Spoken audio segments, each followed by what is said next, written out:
Okay. सो हमने यहाँ पर बताया 4 चीज़, ये चारों के बारे में बताया। किसके बारे में? इलेक्ट्रिक फील्ड के बारे में बताएं, मैग्नेटाइजिंग फील्ड के बारे में डी, और लास्ट में मैंने बताया बी के बारे में। ये मैंने क्या बताया कि जो नॉर्मल कंपोनेंट होगा वो कंटिन्यूअस होता है। ये मैंने बताया जो टेंजेंशियल कंपोनेंट होता है ये भी कंटिन्यूअस होता है, ठीक है। फिर मैं डी का जो नॉर्मल कंपोनेंट होगा वो डिसकंटिन्यूअस होगा। और चौथा मैंने बताया कि जो टेंजेंशियल कंपोनेंट होगा वो भी क्या होगा? डिसकंटिन्यूअस होगा, ठीक है। इसका मतलब डिसकंटिन्यूअस का मतलब है मीडियम के ऊपर, दो मीडियम में मैग्नेटिक फील्ड है तो जो भी फील्ड डिसकंटिन्यूअस है उसका वैल्यू इक्वल नहीं रहेगा, वैल्यू अलग अलग रहेगा। बोलिए क्या ये समझ में आया सबको? Yes sir. ये चारों जो मैंने बताया समझ में आया? इसको डेराइव करना है, ये चारों को डेरिवेशन है। जिस तरह से मैक्सवेल का इक्वेशन को डेराइव की उसी तरह से इसका भी डेरिवेशन है। और ये डेराइव करने के बाद क्या बोलते हैं कि ये आप लोग को समझ में बढ़िया से आ जाएगा, ठीक है। तो अब बताइए कि अभी एक और डेरिवेशन कर लेते हैं, इसके बाद छोड़ते हैं, ठीक है। एक और डेरिवेशन कर लेते हैं, 1 मिनट। आप लोग का जो क्लास हो रहा है उसका नोट्स हम सेंड कर दें PDF बना करके यहाँ से, क्योंकि वन नोट एक ऐसा बोलते हैं ये है ना, वन नोट एक ऐसा सॉफ्टवेयर है इसमें लैपटॉप में जहाँ पर बहुत सुविधा दिया गया है खास करके नोट्स बनाने के लिए, टीचिंग के लिए, ठीक है। तो हम लोग जो है क्या कर रहे हैं यहाँ पर अभी बाउंड्री कंडीशन में जो पहला चीज़ मैंने बताया कि पहला चीज़ मैंने क्या बताया, अच्छा वो मैग्नेटिक फील्ड वाला मैंने बताया था ना। तो हम लोग पहला यहाँ पर कैलकुलेट कर रहे हैं बाउंड्री कंडीशन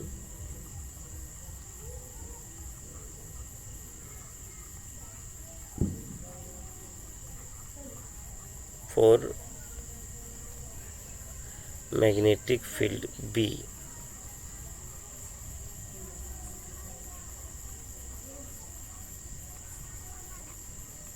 ठीक है, तो मैग्नेटिक फील्ड B के लिए बाउंड्री कंडीशन क्या होता है हम लोग इसी को यहाँ पर कैलकुलेट करके अभी बता रहे हैं, ठीक है। मैग्नेटिक फील्ड B के लिए बाउंड्री कंडीशन क्या होती है, ठीक है। यहाँ पर मैंने बताया कि टेंजेंशियल कंपोनेंट जो है वो डिसकंटिन्यूअस होगा, ठीक है। तो यहाँ पर वो नहीं प्रूफ करके हम लोग ये करते हैं कि बाउंड्री कंडीशन क्या होगा, ठीक है। सो हम लोग एज्यूम करना पड़ेगा सबसे पहले, और जो जो एज्यूम करते हैं उसको लैंग्वेज बना के लिखना पड़ता है, ठीक है। तो एक सिलिंड्रिकल बॉक्स को एज्यूम करते हैं, एक सिलिंड्रिकल बॉक्स को एज्यूम करते हैं, ठीक है। जैसे यहाँ पर थोड़ा सा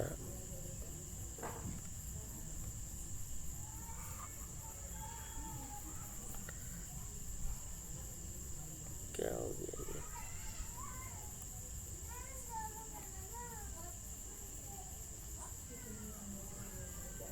हाँ तो 1 मिनट, ये क्या गड़बड़ हो जाता है यहाँ पर, 1 मिनट छोटा सा लेते हैं इसको। हाँ देखिए, हमने एक यहाँ पर लाइन को कंसीडर कर रहे हैं, और ये लाइन जो है वो क्या करता है कि दो मीडियम को बांट रहा है, ठीक है।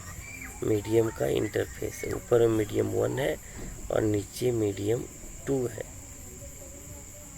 नीचे क्या है? मीडियम 2 है, ठीक है। ऊपर में मीडियम 1 है, नीचे में मीडियम 2 है। आप सुन रहे हैं? आवाज़ आ रही है? Yes sir. ओके। सो यहाँ पर हम बीचों बीच में कंसीडर करते हैं एक सिलिंड्रिकल बॉक्स का, जो मीडियम के ऊपर भी उतना ही है जितना मीडियम के नीचे, ठीक है। और ये जब इंटरफेस में आ जाएगा ये बॉक्स तो इस तरह से दिखेगा जिस तरह से हम यहाँ पर डॉट कर रहे हैं, ठीक है। तो इसका जो सरफेस एरिया बनेगा वो कौन कौन सा बन जाएगा? S1 होगा ये सरफेस एरिया, S2 होगा नीचे से सरफेस एरिया, S3 होगा हाँ, कुछ बोल रहे हैं आप? यस, कुछ बोल रहे हैं, आवाज़ आ रही है?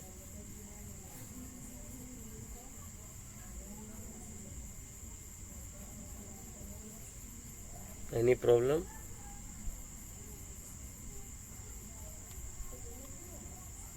अच्छा ठीक है, नहीं है कोई प्रॉब्लम। तो इधर जो है इसको हम लोग क्या करेंगे, मान लेंगे S3 और इसको हम लोग मान लेंगे S4, ठीक है। और इसको हम लोग क्या करेंगे, लैंग्वेज में लिख देंगे, ठीक है। और इसको यहाँ पर इस तरह लिखेंगे लैंग्वेज में, let us consider the interface of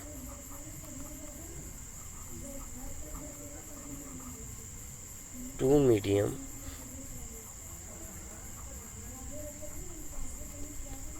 by cylindrical pillbox, ठीक है। बॉक्स हम कहते हैं इसको, सिलिंड्रिकल बॉक्स को मैंने कंसीडर किया है, ठीक है। S1 S2 S3 S4 ये सब क्या है, सरफेस एरिया है। S1 S2 S3 and S4 क्या है, सरफेस एरिया है, ओके। उसी तरह से यहाँ पर जो S1 है, जैसे सरफेस एरिया आप लोग जानते हैं, एरिया जो है उसका डायरेक्शन की तरह एरिया जो है, आप लोग बताइए, एरिया एक वेक्टर क्वांटिटी है या scalar quantity? Tell me, area is a vector quantity और scalar quantity? Scalar quantity. Scalar quantity. Area scalar quantity है। और कोई एक और बच गए, वो भी बता ही दीजिए। वेक्टर क्वांटिटी न है एरिया। जैसे हम बता रहे हैं, एरिया का फॉर्मूला क्या होता है, लेंथ इनटू ब्रेथ होता है कि नहीं, ठीक है। और लेंथ यहाँ पर है, और इस तरह से हम लोग एक रेक्टेंगल बनाए, तो ये हो गया लेंथ और ये हो गया ब्रेथ, ठीक है। लेंथ हो गया और ये हो गया ब्रेथ। तो लेंथ और ब्रेथ को, इसको अगर हम लोग सिंपली मल्टीप्लाई करते हैं, ठीक है, सिंपली मल्टीप्लाई करते हैं, तो कभी भी हम लोग एरिया नहीं कैलकुलेट कर पाएंगे। तो इसको क्या करना पड़ता है, हम लोग को क्रॉस प्रोडक्ट करना पड़ता है। क्या करना पड़ता है, क्रॉस प्रोडक्ट करना पड़ता है, ठीक है। और जब क्रॉस प्रोडक्ट करते हैं तो जो रिजल्ट आता है वो भी एक वेक्टर ही आता है, ठीक है। आपको पता होगा कि जब हम लोग कोई दो वेक्टर को डॉट करते हैं तो रिजल्टेंट जो आता है वो स्केलर आता है, लेकिन जब कभी भी हम लोग दो वेक्टर को क्रॉस करते हैं तो जो रिजल्टेंट आता है वो भी एक वेक्टर आता है, ठीक है। सो उस तरह से यहाँ पर जो रिजल्टेंट आएगा लेंथ क्रॉस ब्रेथ का, वो एरिया आएगा, और ये एरिया जो होगा वो एक वेक्टर क्वांटिटी होगा। लेकिन सवाल ये है कि सर एरिया का डायरेक्शन किधर होगा, तो बिल्कुल पेज के बीचों बीच में ऊपर की ओर परपेंडिकुलर, एकदम सीधा ऊपर की ओर क्या होगा, परपेंडिकुलर होगा, ठीक है। तो उसी तरह से यहाँ पर जो एरिया S1 हमने लिया है, इसका जो डायरेक्शन होगा उसको हम लोग मान लेते हैं N1 है, और यहाँ पर इसका जो डायरेक्शन होगा वो N2 है, और यहाँ पर डायरेक्शन जो होगा वो ऊपर की ओर होगा, और यहाँ पर डायरेक्शन किधर होगा, नीचे की ओर होगा। यहाँ पर डायरेक्शन इधर साइड में होगा, यहाँ पर भी डायरेक्शन इधर साइड में होगा, ठीक है। N3 कहेंगे इसको, और इसको कहेंगे हम लोग N4, ठीक है। ये बात समझ में आई सबको? N1 N2 N3 N4 ये सब क्या है, बोली समझ में आया कैसे एरिया वेक्टर क्वांटिटी है? सो Yes, sir. ओके। तो N1 N2 N3 और N4 ये सब जो है, मैंने क्या माने ये सबको, डायरेक्शन वेक्टर या तो कहते हैं unit vector of S1, S2, S3 and S4। ठीक है। अब मीडियम के पहला मीडियम में जो मैग्नेटिक फील्ड है उसको मान लेते हैं इस डायरेक्शन में है और उसका वैल्यू है B1। ठीक है। तो B1 जो होगा वो क्या होगा, मैग्नेटिक फील्ड होगा इन मीडियम 1। कौन से मीडियम में है ये मैग्नेटिक फील्ड, 1 मीडियम में। ठीक है। और उसी तरह से यहाँ पर जो होगा वो मैग्नेटिक फील्ड इस डायरेक्शन में है, मान लेते हैं इसका वैल्यू है यहाँ पर B2। ठीक है। आप कहोगे सर सीधा क्यों नहीं मार रहे हैं एकदम, या तो वर्टिकल या तो हॉरिजॉन्टल। इसलिए ना क्योंकि हम लोग बाद में डिस्कशन अगर करेंगे तो हॉरिजॉन्टल भी कैलकुलेट कर सकते हैं और वर्टिकल भी कैलकुलेट कर सकते हैं, अगर हम लोग किसी भी पार्टिकुलर एंगल से अगर झुकाव के रखें तो। ठीक है। और अगर झुकाव नहीं रखते हैं तो क्या होगा, सिर्फ एक ही डायरेक्शन में कैलकुलेट हो जाएगा और बाद में ये दिक्कत हम लोग को आएगा। ठीक है।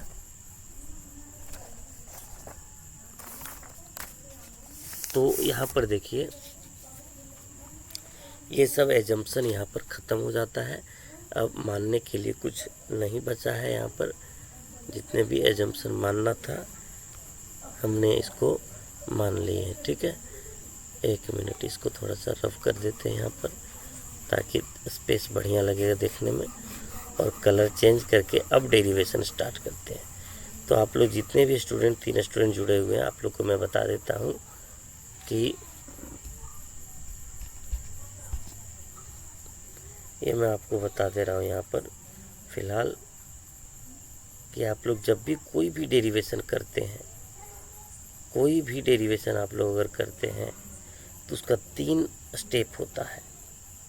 डेरिवेशन करने का 3 स्टेप होता है। पहला जो चीज़ हमको डिराइव करना है उसका फिगर बनाना और फिगर को बढ़िया से इधर साइड में लिख देना कौन सा चीज़ क्या क्या है। दूसरा चीज़ होता है स्टेप बाय स्टेप कैलकुलेशन करना, और तीसरा होता है रिजल्ट पहुंचा देना। ठीक है। तो हमने क्या किया, पहला स्टेप यहाँ पर हमने कर दिया है। ठीक है। अब दूसरा स्टेप देखिएगा। ठीक है। दूसरा स्टेप हम लोग को जो कुछ भी बाउंड्री कंडीशन कैलकुलेट करना है सब मैक्सवेल के इक्वेशन के यूज करके ही करना है। So Maxwell equation of electromagnetism, Maxwell equation of electromagnetism. और ये मैक्सवेल का कौन सा इक्वेशन यूज करेंगे ये डिपेंड करता है हमारे ऊपर। क्योंकि हमने क्या किया, मैग्नेटिक फील्ड को लिया है तो हम लोग को मैग्नेटिक फील्ड वाला इक्वेशन को ही यूज करना पड़ेगा, और वो इक्वेशन कुछ और नहीं बल्कि यही है। ठीक है।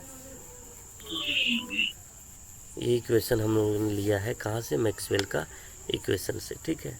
और हम लोग क्या कर दे रहे हैं, इसको इंटीग्रेट कर दे रहे हैं। क्या कर रहे हैं, integrating to whole volume, whole volume. ठीक है। मतलब जो ये मैक्सवेल का इक्वेशन है वो इस फिगर में एकदम छोटे वॉल्यूम के लिए है। तो अगर हम लोग इसको इंटीग्रेट कर देते हैं तो क्या आता है ये देखते हैं। ठीक है। तो यहाँ पर देखिए अगर इसको इंटीग्रेट करते हैं तो यहाँ पर इंटीग्रेशन होगा डॉट बी इंटू डी भी इक्वल्स टू 0। अगर हम लोग इसको क्या करते हैं, इंटीग्रेट कर देते हैं तो। और आप यहाँ पर देखें कि यहाँ ये जो है ये डाइवर्जेंस में है और वॉल्यूम इंटीग्रल में है।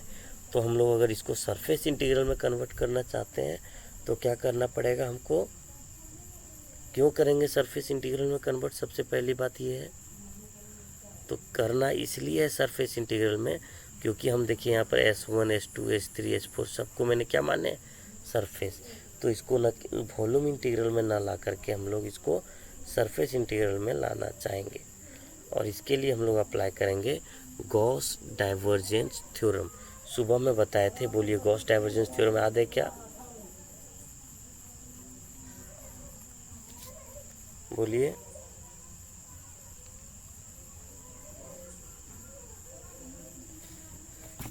Gauss divergence theorem.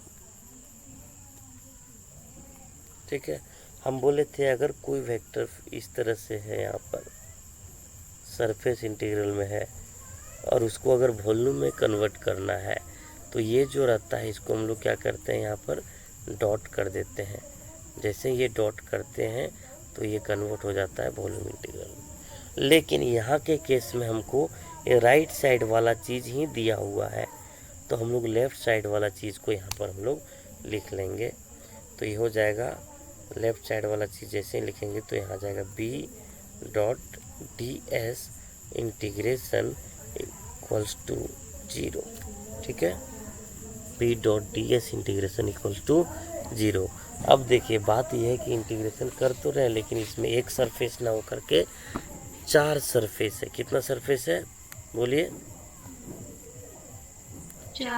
4 सरफेस है, चूँकि S1 S2 S3 और S4 हम माने हैं तो 4 सरफेस है। ठीक है, और 4 सरफेस के लिए हम लोग क्या करेंगे, इसको अलग अलग इंटीग्रेट करेंगे। ठीक है, तो 4 सरफेस है तो इसको देखिए यहाँ पर इस तरह, यहाँ पर थोड़ा सा ये दिक्कत आ रही है ना। तो देखिए यहाँ पर जो सरफेस 1 है वो कौन सी मीडियम में है बताइए तो, फिगर को देख, मीडियम 1 में। और उस मीडियम में जो मैग्नेटिक फील्ड है वो कितना है, B1 है या B2 है? B1। तो हम लोग यहाँ पर क्या करेंगे, ये हम लोग सॉरी यहाँ पर कर्सर है, इंटीग्रेशन लेंगे, B1 लेंगे।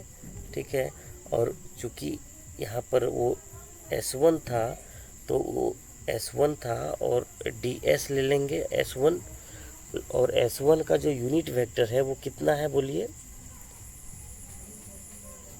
फिगर में देख के बोल सकते हैं आप लोग, यहाँ भी बोल N1। तो यहाँ पर हम लोग क्या करेंगे, N1 लिख देंगे। ठीक है, इन दोनों को डायरेक्शन दे देंगे। ठीक है, और जैसे ही यहाँ पर हम लोग डायरेक्शन दे देते हैं तो क्या हो जाता है, ये पहला हो गया। अब बताइए दूसरा जो सरफेस है वो कहाँ पर है? फिगर यहाँ पर है, देखिए दूसरा सरफेस कहाँ पर है? N1 के ऊपर कैप वो क्या होता है? हाँ, N1 के ऊपर कैप यूनिट वेक्टर का साइन है, यूनिट वेक्टर का साइन है, यूनिट वेक्टर का साइन हम बता रहे हैं यहाँ पर। जैसे N1 के ऊपर कैप लगा दिए तो कह सकते हैं कि ये यूनिट वेक्टर है। ठीक है, पहचान है यूनिट वेक्टर का। ठीक है, आप कह रहे हैं कि सर N1 के ऊपर कैप अगर ना लगाए तो ये दूसरा वेक्टर होगा। ठीक है, N1 के ऊपर कैप ना लगाएंगे तो ये कुछ भी नहीं होगा, सिंपल सा एक वेरिएबल आ जाएगा। लेकिन अगर N1 के ऊपर हम अगर ये वाला वेक्टर लगा देते हैं, ठीक है, तो ये यूनिट वेक्टर नहीं लगेगा। ठीक है, यूनिट वेक्टर क्या होता है, जिसका मॉडुलस, जिसको मॉड निकालते हैं अगर हम लोग तो 1 आता है। इसका मतलब कि यूनिट वेक्टर सिर्फ और सिर्फ डायरेक्शन का काम करता है, मैग्नीट्यूड उसका सिर्फ और सिर्फ 1 होता है। ठीक है, और 1 से अगर हम लोग किसी भी चीज़ को मल्टीप्लाई कर दें या डिवाइड कर दें तो कोई क्या बोलते हैं, कोई वैल्यू में चेंजिंग नहीं होती। ठीक है, तो आप लोग बताइए कि ये यूनिट वेक्टर समझ में आया जो पूछे थे, यूनिट वेक्टर?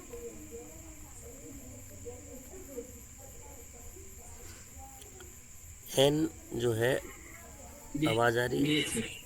ओके जी। ओके, तो यहाँ पर बताइए S2 जो है वो कौन से मीडियम में है? मीडियम 2। और मीडियम 2 में मैग्नेटिक फील्ड कितना है? B2। ठीक है, सो यहाँ पर लिखेंगे B2 डॉट N2। ठीक है, और यहाँ लिखेंगे DS2। फिर इसी तरह से बताइए कि ये B3 जो है, सॉरी B3 नहीं होगा यहाँ पर, B3 नहीं होगा यहाँ पर। ठीक है, यहाँ पर क्या होगा हम लोग देख लेते हैं यहाँ से। ठीक है, यहाँ पर देखते हैं हम लोग क्या होगा। सो ठीक है, यहाँ पर है, बताइए जो S3 है वो कौन से मीडियम में है? S3 कौन से मीडियम में है? Medium one. मीडियम 1 में है, ठीक है। तो S3 मीडियम 1 में है, तो यहाँ पर मीडियम 1 का फील्ड जो है वो B1 है, डॉट N1 होगा वहाँ पर, सॉरी N3 होगा, और DS3 प्लस इसी तरह से B2 N4 DS4 equals to 0। अब बताइए, ये समझने में किन्हीं को प्रॉब्लम है? ये लाइन 4 सरफेस लिए थे नो मैंने, सर। तो ओके, तो 4 सरफेस लिए थे हम लोगों ने ना, तो ये चारों सरफेस के लिए लिखना होगा ना, तो हमने चारों सरफेस के लिए इंटीग्रेशन किया है, ठीक है। अब हम लोग क्या करते हैं, यहाँ से ये एज्यूम कर लेते हैं कि ये जो सिलेंडर हमने कंसीडर किया था, एज्यूम कर लेते हैं कि ये जो सिलेंडर हमने कंसीडर किया था उसका हाइट है डेल्टा एच, उसका हाइट क्या है? डेल्टा एच, ठीक है। और ये डेल्टा एच क्या है? बाउंड्री कंडीशन में हमको जाना है ना, बाउंड्री कंडीशन में जाना है, इसका मतलब हम लोग को इस लाइन में जाना है, इस लाइन में जाना है, ठीक है। और इस लाइन में जाने के लिए ऊपर का चीज़ यहाँ से यहाँ तक को क्या करना पड़ेगा? 0 करना पड़ेगा, ठीक है। सो हम लोग ये मान लेते हैं कि यहाँ पर ये जो डेल्टा एच है वो क्या है? हाइट है, डेल्टा एच है हमारा हाइट ऑफ पिल बॉक्स, जो मैंने माना था। और ये डेल्टा एच अप्रोच हो रहा है 0 की ओर। डेल्टा एच कहाँ जा रहा है? बोलिए। 0 0 की ओर, ठीक है। हाँ, कुछ बोल रहे हैं, बोलिए। और जब डेल्टा एच 0 की ओर जा रहा है, इसका मतलब है कि फिगर में जो S3 है और S4 है, आप लोग देख पा रहे हैं, S3 यहाँ पर है और S4 यहाँ पर है। ये S3 और S4 ये दोनों का वैल्यू क्या होगा? 0 होगा। S3 और S4 का वैल्यू क्या होगा?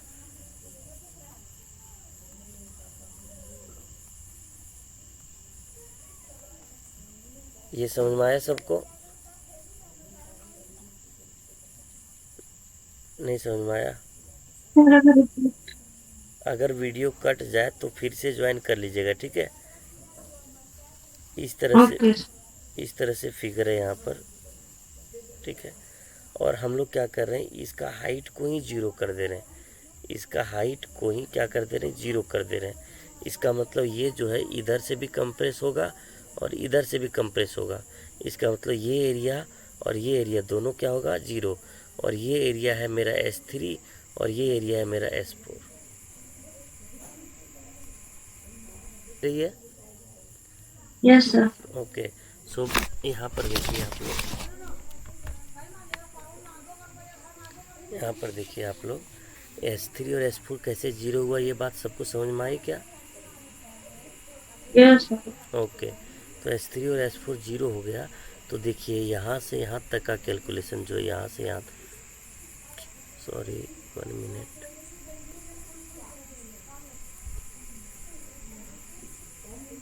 इसको अलग कलर ले लेते हैं।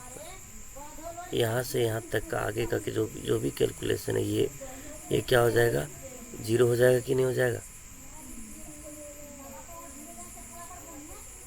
बोलिए। जब S3 और S4 0 हो गया तो जहाँ पर भी S3 और S4 है वो पार्ट क्या होगा? 0 हो जाएगा, वो पार्ट कैंसिल हो जाएगा, ठीक है। तो आगे क्या बचेगा यहाँ पर? देखिए, so B1 N1 DS1 integration plus B2 N2 DS2 equals to 0, ठीक है। और अब देखें हम लोग आगे, अगर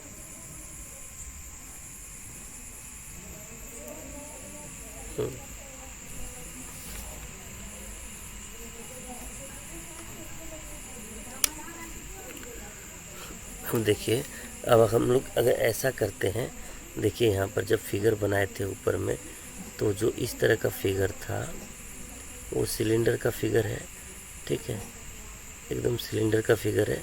और इसके ऊपर में हम लोगों ने माना है S1 और इसके नीचे में हम लोगों ने माना है S2। तो बोलिए क्या ये S1 और S2 दोनों इक्वल है क्या? क्या ये दोनों S1 और S2 दोनों इक्वल है? बोलिए। हाँ सर। हाँ, तो S1 और S2 दोनों इक्वल है और इक्वल होकर के ये A आ जाएगा, ऐसा मान लेते हैं। ठीक है, तो यहाँ पर क्या होगा, B1N1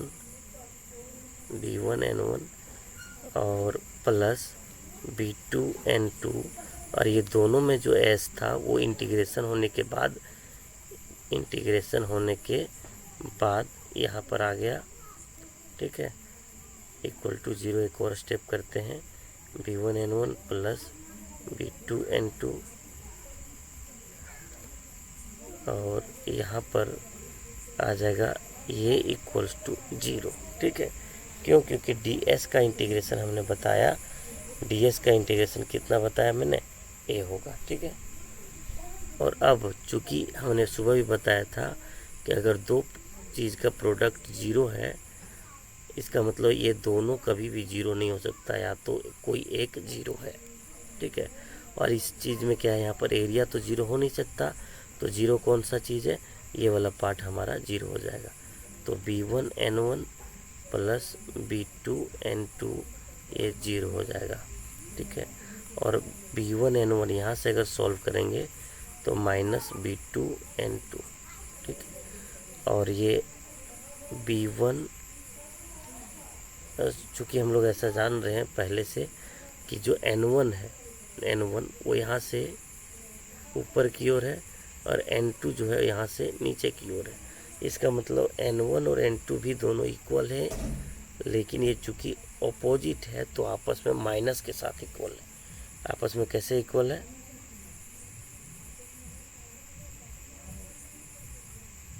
बोलिए, माइनस के साथ इक्वल है। ठीक है, सो N1 जो है और N2 ये दोनों आपस में इक्वल है। ठीक है, वी हैव हम लोग ऐसा लिख दे रहे हैं यहाँ पर, वी हैव। सो ये दोनों चूँकि आपस में इक्वल है तो जो बच जाएगा यहाँ पर देखिए, N1 माइनस N2 इक्वल हो गया, तो क्या बचा कि B1 और B2 दोनों इक्वल होगा। ठीक है, इसका मतलब है कि बाउंड्री कंडीशन ये है कि ये कंटिन्यूअस होता है, मैग्नेटिक फील्ड कंटिन्यूअस होता है। ठीक है, यहाँ पर टेंजेंशियल कंपोनेंट का भी बात नहीं की और ना ही एक दूसरा नॉर्मल कंपोनेंट का बात की है। हमने नॉर्मली बताया है कि जो मैग्नेटिक फील्ड होता है वो बाउंड्री में क्या होती है, कंटिन्यूअस होती है। ठीक है, इसी तरह से 3 और डेरिवेशन है। पहले आप बताइए कि ये डेरिवेशन समझ में आया कि नहीं, step by step yes sir. शुरू से देख लीजिए यहाँ पर। ठीक है, हम शुरुआत से बताते गए हैं, आप लोग को समझ में आया है तो ठीक है, अगर नहीं आया तो बताइए कहाँ समझ में आया।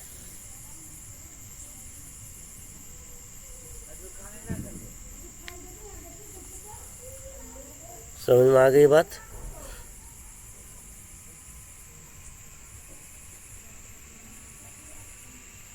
कोई प्रॉब्लम किन्हीं को?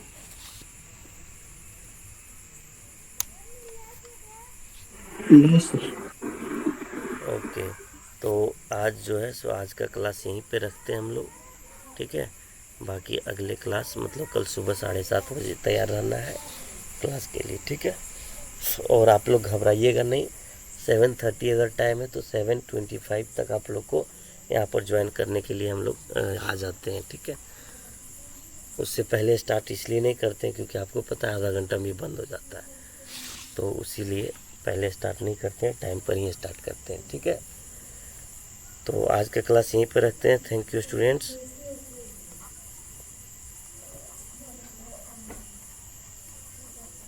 Thank you sir. ओके, आप लोग लेफ्ट